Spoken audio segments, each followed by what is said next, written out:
And now, here's your host of Shaping Success, Wes Tankersley. What is up, everyone? We are back. Welcome to Morning Coffee. Wes and Robert here, chatting it up. It's been a bit. I've been under the weather, and Robert has been moving. So we missed a couple episodes last week. I was gonna do it on my own, but I woke up both those days thinking, ugh. I have sinus issues, for those of you know who have been following me for a long time, and it never goes away. It never goes away. And I had a sinus infection, 3 weeks ago. Got the antibiotics that I needed, and then got through them, and then it just came back with a vengeance. So I had to go back to the doctor, get some more, and had the exact same symptoms and everything. And then you go through the whole protocol of, do you have COVID? Do you have strep throat? Do you have the flu? What do you got? So yeah, fun stuff. And Robert, you moved. I did. I moved from College Station, where I was at Texas A&M for my master's, to Houston, where I'll be back doing a second master's onto my PhD. The weird part is my first class out of the chute is actually PhD level, and I listen. I don't even understand the difference between a master's and a PhD at this level. I mean, except for the thesis, right? Yeah, well, I mean, and a whole lot more school, right? Yeah. I've got 5 more years. Yep. How many degrees do you have now? I have to think about that. 3. 3. Okay. Yeah. One more than me. Well, yeah. Then when I'm done, I'll have 5. Yeah, So that's crazy. Good for you. You know, I'm at the point where, what is up?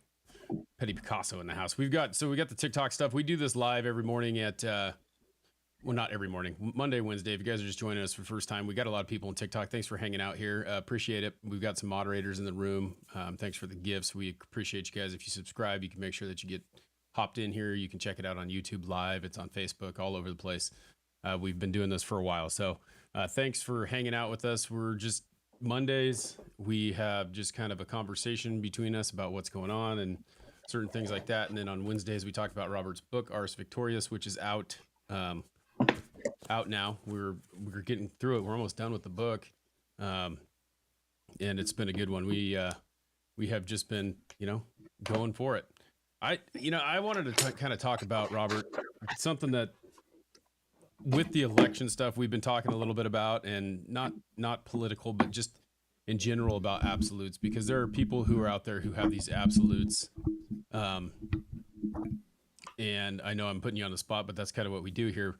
I've had some people just kind of talk about in life in general. I think that people put these things on you and tell you that you cannot be my friend if you do this or you do that or blah, blah, blah, blah, blah. Like they tell you, hey, right.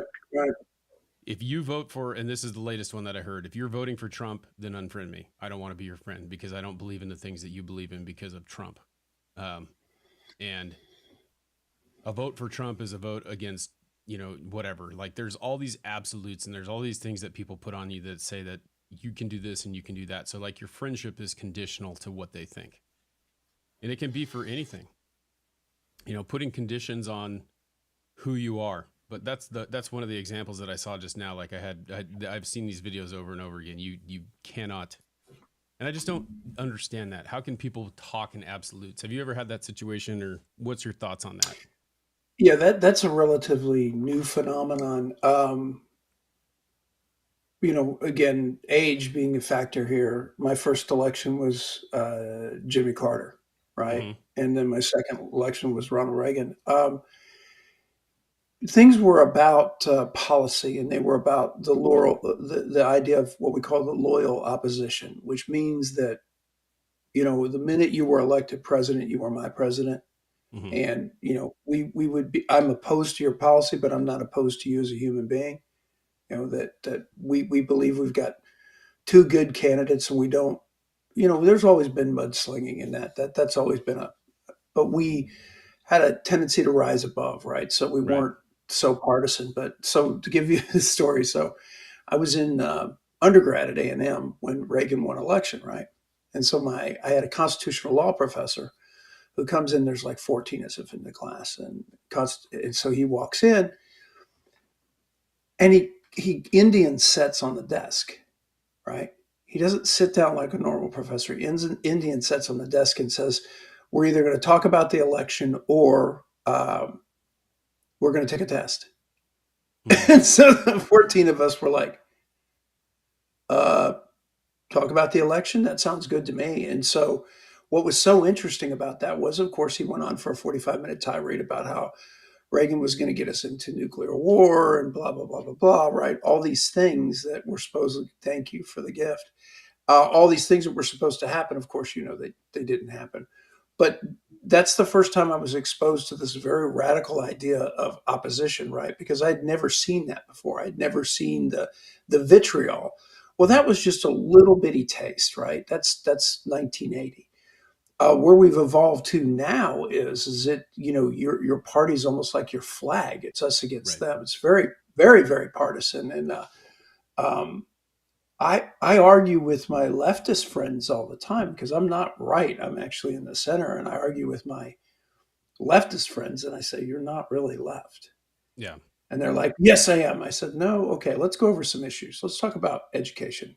Let's talk about the environment. Let's talk about family. Let's talk about these things." What happens is people don't disagree that much. Right. And so the vitriol really shocks me, right? And it's this idea of tar and feathering a candidate. Hmm. Like there's something so bad about Joe Biden or so bad about Kamala Harris that they couldn't be a good leader. Right.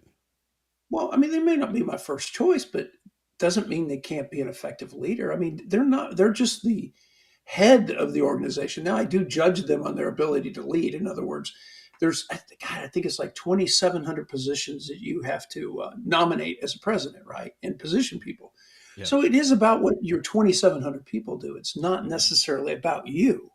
And so the idea that you're tar and feathering people is bizarre to me, that we can't be friends.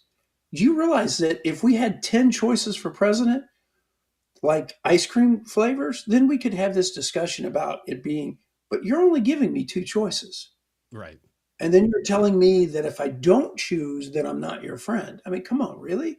Yeah. It's not like you give me 10 choices. Nope. Yeah, and I think it's insane because I think that we've talked about this. There's a lot of people um who are talking about that and who are saying, here is this and here is that. Like you can only do this, you can only do that. It doesn't matter. There's no, and there isn't an absolute. It's funny.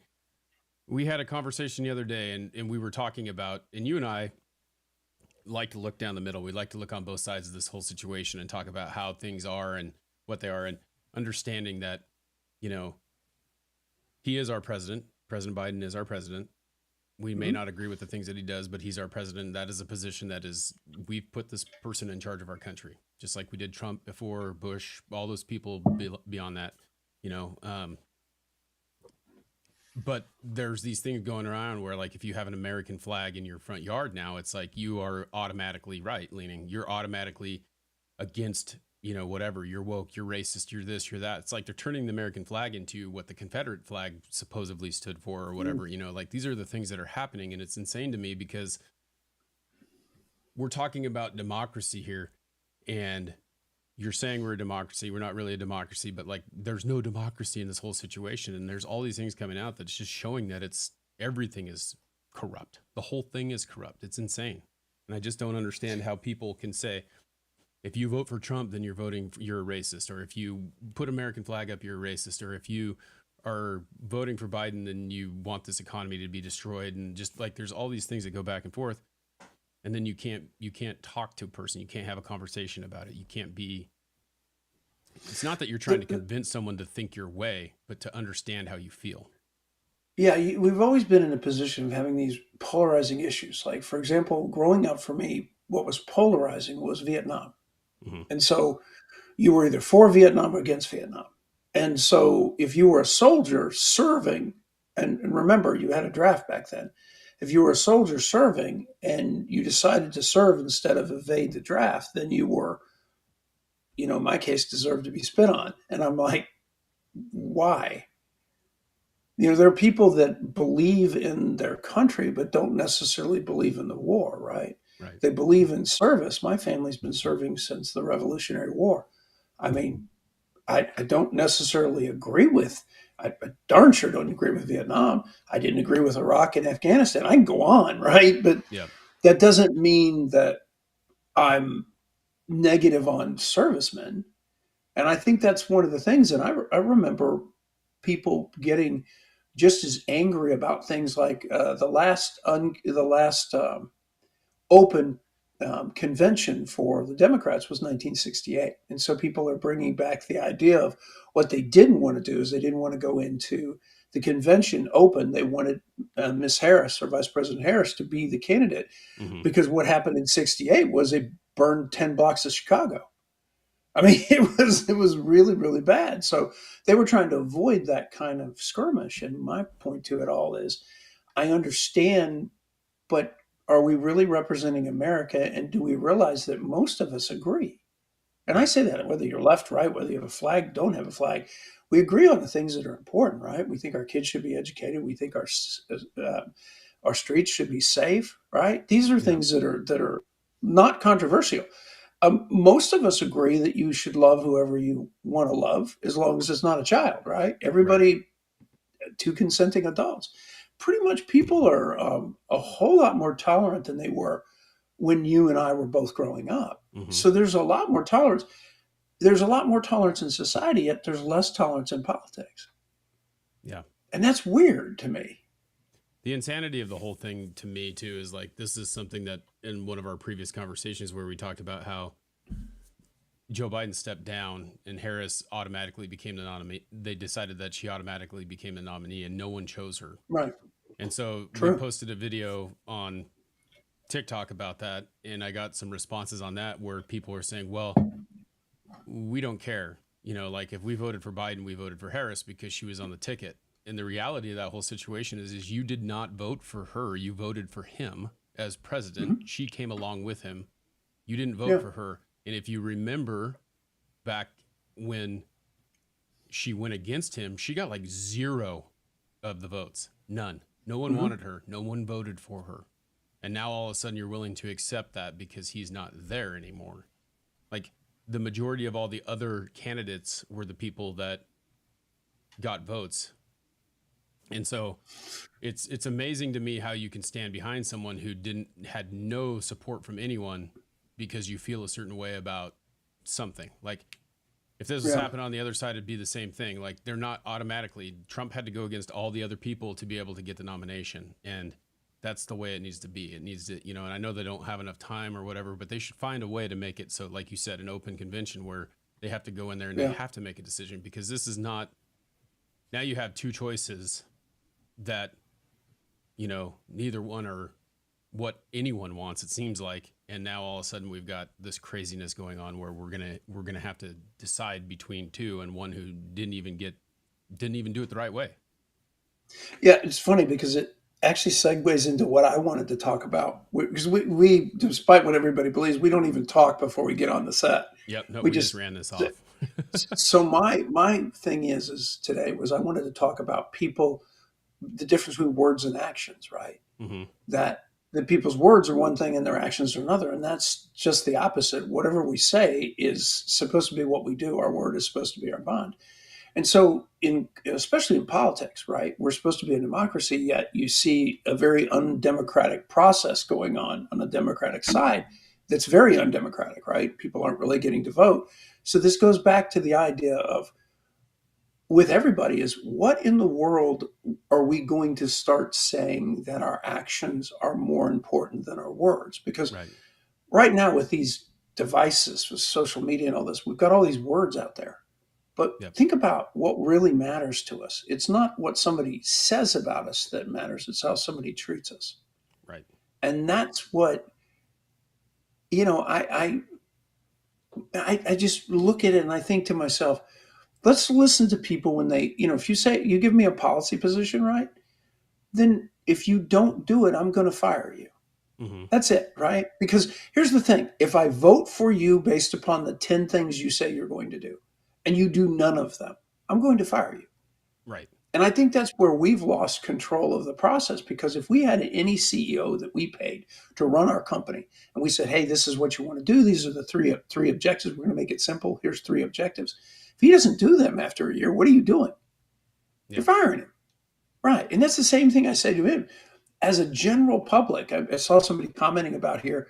I just bought 11 items at the grocery store and it costs $150 basic stuff. It's outrageous. It's exactly correct. Okay. So as a general population, we're attributing this to the way the administration is handling our country. This is our CEO. Forget this whole president, forget all this stuff. Right. The chief executive officer of the country.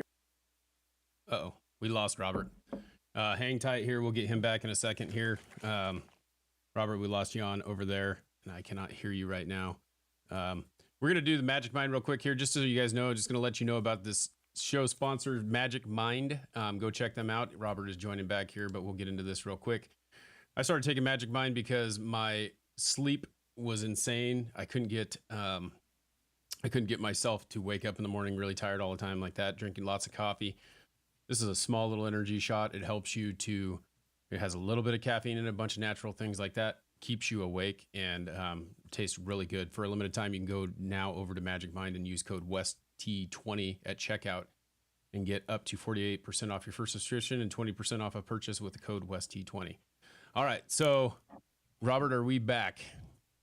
Yeah, we're back. And so as I was saying, these guys are people. These people are our CEO. They're running our corporation called the United States of America.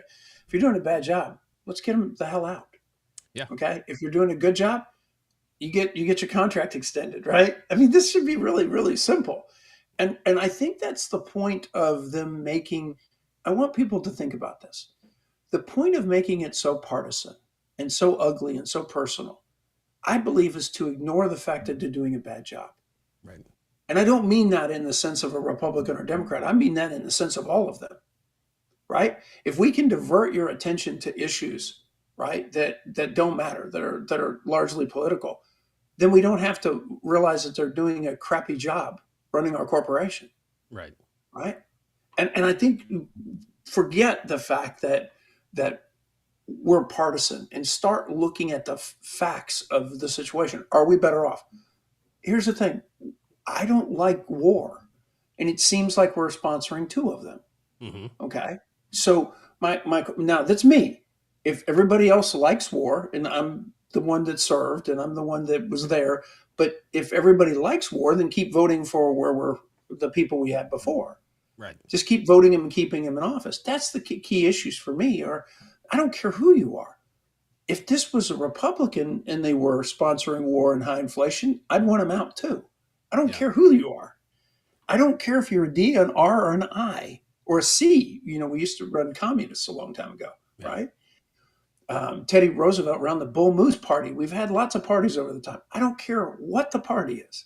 What I care about is don't kill my young sons and daughters, right, in wars that mean nothing to us, and try to run my company pretty well, right? That means I'm going to be looking at how education is. I'm going to look at how the environment is. I'm going to look at how inflation is. These are the things I'm going to judge you on. Yeah. Okay? I mean, you look at like the money that has been spent and blown and thrown away, and then all we hear, they talk about the deficit being high on both sides, right? The deficit is high, the deficit is high, the deficit is high. And I sit there and I look at it and like, yeah, the deficit is high.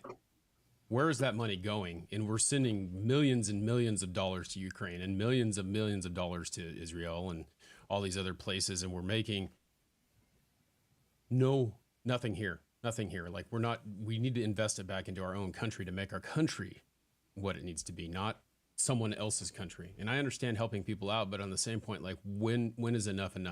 How in debt do we have to go to these other countries so that it makes no sense to me. And I don't understand how people can look at one thing and look at the other and then tell you that you have to think the one way. It's insane. Right.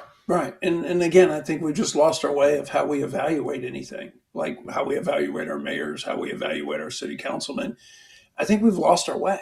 I think we just need to get back to the basics of, are you doing a good job or not? Yeah. With the things that matter to me. And people can say, well, I get into the ideological stuff. I understand that, but I don't really get into the ideological. People vote their pocketbook. Yep. Right? They really do. If my life is getting hideously more expensive, that's tough on me because it's very hard for my salary to keep up with all of the stuff that's going on. And so you look down and you go, hey, man, I am not better off Well, okay, somebody else needs to run this place. Yeah, and you look at Shifty over here on TikTok is talking about how um, what it costs, whatever. Everything's the new $100. Like I think about it, like you go out and you spend that money going out and you buy groceries. It used to be, you can go in there and you can buy like 5 or 6 items and it's $60, $70.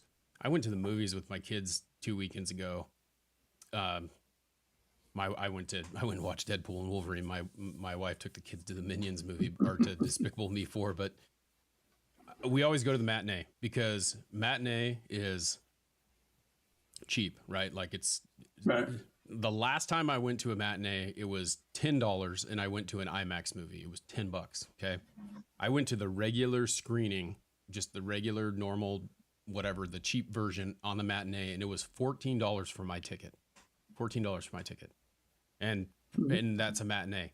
My kids I think were 9 and my wife's was 14. We went in and, the movie, like the ticket is always the cheap part of the movie, right? You go and you get candy and you get a soda and you get whatever. And that can cost you like $20, $30. You're like, oh my gosh, this is all I got. I got a soda and a bucket of popcorn and it was $20. By the time we got done, it was $120 for all of us to get what we got. The movies, the candy, the popcorn, all that stuff, and sit down and watch a movie. It is insanity to me. And the last movie that I went to that was $10, I remember, was a year ago. How has the prices doubled to go watch a movie in a year? Well, the going rate when I grew up was minimum wage was $1.85, Right. and it cost 50 cents to go to that matinee you were talking about. Okay, gasoline was 38 cents a gallon. Mm-hmm. So the weird part of $1.85 in minimum wage is you're like, that's ridiculous. But gas costs 38 cents a gallon. Yep. That means you could do an hour of work, put gas in your car, and go see a movie. Right. Right? For an hour's at minimum wage. Yep. What's minimum wage now? $7 most places. I mean, I know they're trying to get 14, 15 at the state level, but yeah, you can't do anything. I think is $7.25. Right. So you begin to look at things and say, what have you done to the middle class? And I hate to say this, but we've crushed them. $7.30. I mean, the rich don't care. They don't, because they're priced out of the market. But it's the middle class, and I call the middle class. It's the middle part of the population, the working professionals, all the way down to those who are blue collar laborers. They're struggling, man. That's and tough it's stuff. insanity too, because what they're talking about, and that was the other part that Shifty brought up that I want to talk about. It's like, let's raise the minimum wage. Okay, so we're going to raise the minimum wage in order to make it so that the new $20 is the new $100. That's what we're going to do. We're going to raise that minimum wage so that we can cover that. And then what we're going to find out is that we can't charge, like you go to McDonald's. I was at McDonald's the other day. I took my daughter because she was working with me. She was sick. And so she drove around with me on my day job. It was $20 for us to both eat. I had to put my order into a computer, and one guy brought the food out to me. So what did they do? They decided that, well, we're going to have to we can't charge what we need to charge in order to cover the cost of this food. So we're going to put a computer in place of a person. So now the job is gone to take an order, and they've left it to a computer. So, I mean, you think that there's going to be these things that are going to help out by raising that minimum wage. It's not going to fix the problem. That's not fixing the problem. Raising the minimum wage needs to happen just because it needs to happen, but not because you think that it's going to fix the situation about inflation. What are we doing to fix the inflation situation? Yeah. But again, really when we talk about our politicians, doesn't matter who they are. They come in and out of office and nothing changes. Whether they're D and R, it doesn't matter. DR or I, doesn't matter. This problem has not came overnight. There's a RAND study out. We were looking at free trade from 1975 forward, and people are like, oh, okay, now you're throwing out a big number. Yep, last 50 years. So over the last 50 years, according to the RAND Corporation, which is not exactly left-leaning, okay, if you know who the RAND Corporation is, they were created out of an Air Force project that became very much government, and they are very much center conservative. They estimate that the top 10% of the country has taken approximately $40 trillion from the bottom 90%.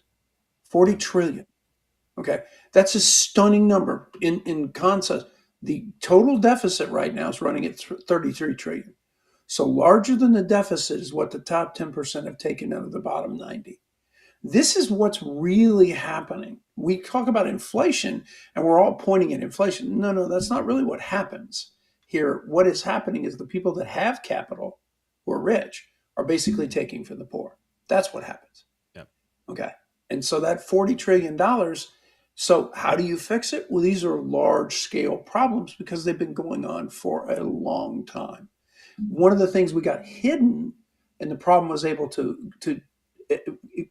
I don't know, go unnoticed was when we started doing business with China because labor costs were so low. So we didn't care because Walmart gave us cheap stuff. We didn't care that we were losing jobs, right? And that's a real problem because we're losing a ton of jobs, but everybody was like, well, we're getting cheap stuff from China and it's cheap at Walmart. Well, everything comes at a cost. It wasn't as cheap as you think it was. So there's some real big fixes here that in all candor, neither side is looking at. And it doesn't matter who gets into office. I have a piece coming out probably in the next couple months in one of the big journals, and it is on free trade. How do you fix trade so that you stop crushing the middle class in America? Right. What do we have to do to fix trade so that it makes a difference in the economy for the middle part, the bottom 90 is not the middle. Yeah. That's everybody else. How do we fix that? Well, there's things that we have to do to make changes. And one of the things is government is a very, very poor mechanism for fixing anything, unfortunately. Yeah. They can lead, but as far as, in other words, I wouldn't send $1 to the government under the idea that that I wanted to get $1 to Wes, I wouldn't send $1 to government. Yeah. Because it would come out as 30 cents to Wes. Yep. So they're real poor vehicle for that. Yeah, and it's insane too. Like I think about taxes and things like that we pay. Like I pay quite a bit of money in taxes every year, and you kind of wonder like where's that going? And I've heard him talk about different things. Like I probably give half of my income of what I make back to the people, back to the government, right? Like because that's the reality of it. Like you pay your taxes and your wages, but then you pay your property taxes and you pay your vehicle taxes and your gas taxes and all those things that people don't really realize that you're actually giving plus your half fees. of what you make. What's that? Plus your fees, fees, all those little fees you have for this, that, and the other, and licensing and all that stuff. All that is going back into the system, right? Yep. All of it makes a difference. Yeah, and it's insane. And they say that I mean, it was listening to him at the debate. Well, we're not going to raise taxes on anyone that makes over $400,000 or under $400,000. And it's like, okay, dude, there's not that many people who make over $100,000 a year. And you're talking about people $400,000. I mean, what's your deal here? It's insane. Like, I just don't get it. We've got to figure out how to do it. And they're being less than honest. There isn't enough. If you took all the rich, if you took the 1% and you taxed them for 100% of their wealth, it wouldn't fix the problem. Where do you think that, and if you're thinking about that, if you tax the rich more, where do you think they're going to take that out on? Where's that going to go? It's coming from me. Does this new $20 that's the $100 become $150 because they're going to charge you for it? Right. That's not the point of the system. But again, that's the simple logic that everybody buys into, and then they give you a solution that says, "Hey, we just raised taxes on the rich." Well, nothing's changed. Yep. Exactly. Right. Yeah. It's insane. Well, Robert, it's been good getting back on here. We will be back on Wednesday talking about the book. Like I said, Ars Victorious. Check it out if you guys haven't got it. It's available on Amazon. Really good book. What makes life better. And I'm really into these motivational books. They're really cool. Robert and I have decided that we're going to co-host this thing from here on out. And Mondays are conversation. Wednesdays is about the book until we get through the book, and then we'll figure out what we're going to do from then. I want to say thanks to the sponsor, Magic Mind. Head over to magicmind.com and use WestT20 at checkout. You can get 48% off your first subscription, 20% off a one-time purchase. Get you a little wake-up juice. Supplement your coffee time. Robert, I hope you have a great day. I appreciate you, Wes. Yep. Yeah, absolutely. Take care. Great Monday, a great week to everybody out there. Thanks, Yep. guys. Thanks for Bye. following, subscribing. We appreciate y'all.